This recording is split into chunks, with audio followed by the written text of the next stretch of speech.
我係 Elizabeth 周靈山。今日我會教你整一款萬用醬，就係我嘅 version 嘅 Basil Pesto 意大利羅勒香草醬啦。佢個樣就係咁嘅，平時你喺超級市場見到就係咁綠綠地色，有啲油喺上面。但係呢款係呢個係我自己整嘅。咁首先兩樣嘢，第一就係點解我話佢係萬用醬呢？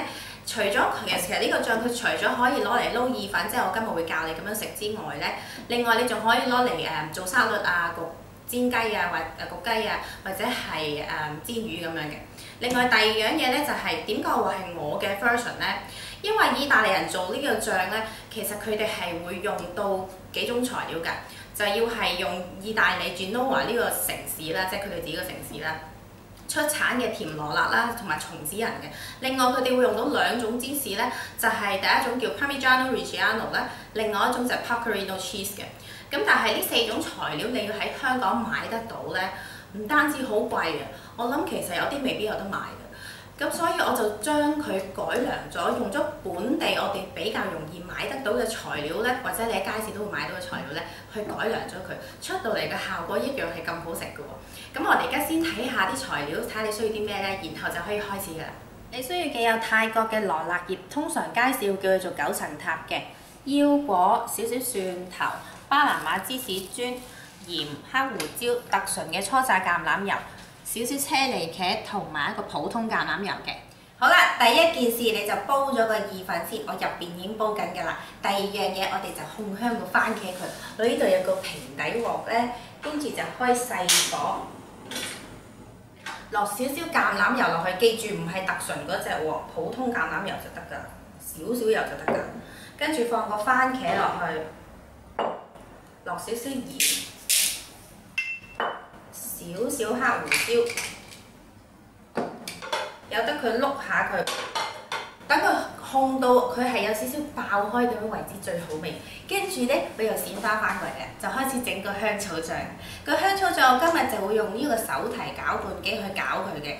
但係最適當嘅做法其實應該用呢啲盅，將啲材料去盅爛晒佢嘅，因為呢因為咧個香草醬嗰個葉咧，如果個刀片啊，當佢攪嘅時候散發出嚟嘅熱力咧，就會影響咗佢哋個味道㗎。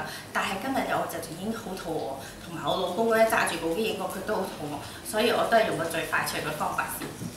然後整個香草醬第一樣嘢就將個芝士刨咗佢，記得要買一磚呢啲咁嘅芝士，然後自己刨喎，唔好買嗰啲即係刨好晒嗰啲咧，個味道係爭好遠㗎。OK， 差唔多啦，放埋一邊先，陣間先再用佢。然後就開始搞個香草醬啦，將個腰果放落去啲羅勒葉嗰度，放埋個蒜頭，落少少鹽，好似唔落嚟咁樣嘅佢樣，少少黑椒。陣間我哋仲會再落多次鹽㗎，我哋試味嘅時候。俾少少特純嘅橄欖油佢，幫一幫佢手攪嘅時候，真係唔使乾爭爭咁攪啦。然後我就會用呢一個手提攪拌機，頭先講咗咧，去攪佢啦。差唔多啦，跟住就開始落油去攪佢啦。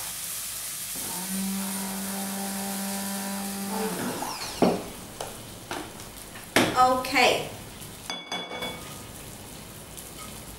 刮翻啲出嚟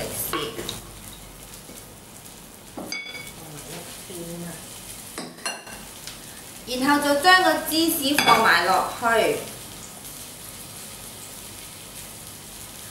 再撈勻佢，差唔多啦。嗱，呢啲 pesto 咧，即係呢個香草醬咧，就唔應該係好似我咁樣咁結嘅，但係個問題係因為我俾佢即刻食啊。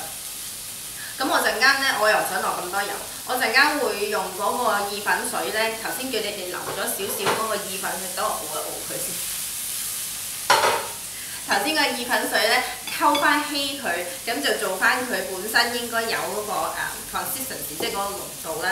但係如果你話你想係做多啲，然後就等遲啲再用咧，你就用一個乾淨嘅罌放落去。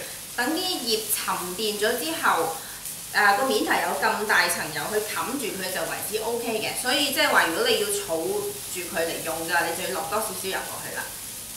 咁我而家就去入邊攞翻個意粉出嚟，陣間我再撈埋，我哋就可以食㗎啦。個意粉已經煲好咗啦，我而家就可以落埋頭先嗰個香草醬落去，然後就撈勻佢啦。等我落住2羹先。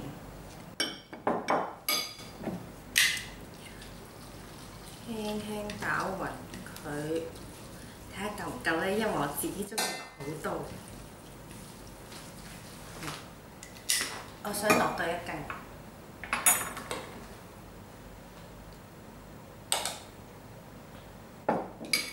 應該 OK。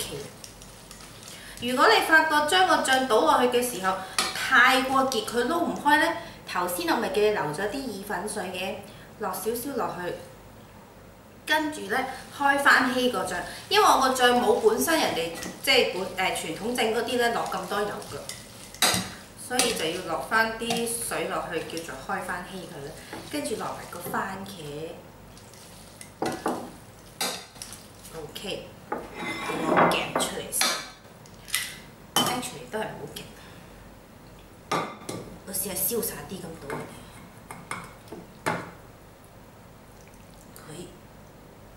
任務完成，擺翻你少少啲番茄咧。哇！佢好似個碟唔夠大喎。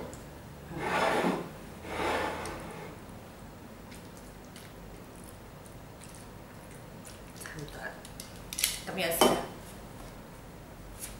跟住仲有一樣嘢未夠，就係我之前已經煲咗一個南瓜湯㗎嘛，我教過你哋煲啦。攞埋出嚟，面頭再揼多少少芝士落去，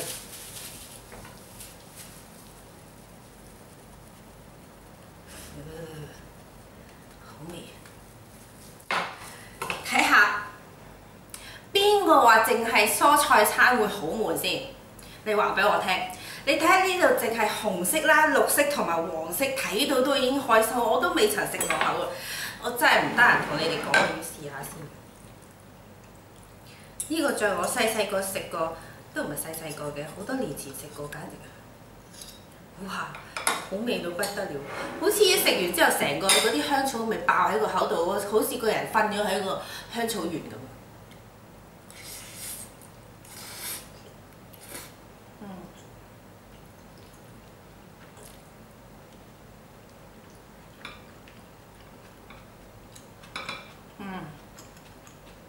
我而家沉醉緊喺個香草園嗰度。